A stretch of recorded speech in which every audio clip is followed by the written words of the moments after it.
It's hard to be number one when everybody's number one. Hey, I am Chuck the Bureaucrat, and if you saw the movie Moneyball, you got a glimpse at the career of a guy named Billy Beane.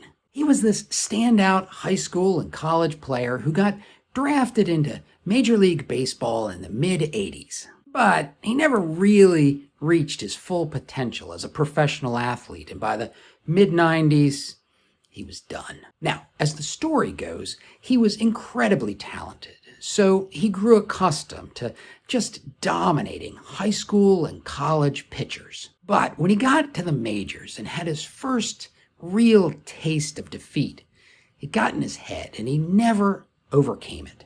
Well, guess what? I have seen bucket loads of the nation's best officers come to the Pentagon and end up resigning their commissions for the same reason. There's these guys who are just top of the class in their academy. They get selected for the coolest and most hardcore specialties. They are on top of the heap for years, and then they show up at the Pentagon. Now, they're still awesome.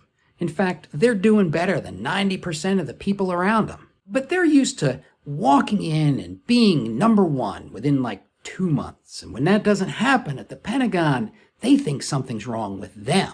They get in their head, and before you know it, they're walking away from 14 years of service. Don't. We need you. I mean, the world may not be falling apart today, but maintaining national security is never a certainty, and we need people like you. And here's the good news. That moment of self-doubt, that's not a sign of weakness.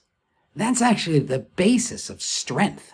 It's where you learn what you're really good at. It's where you develop empathy for people who don't shine because they're not at a place that lets them shine. And it's where you learn to deal with future frustrations so that you can go on to be the superstar that you were always meant to be. Now, go watch this video to see what you can do if you find yourself not able to get promoted.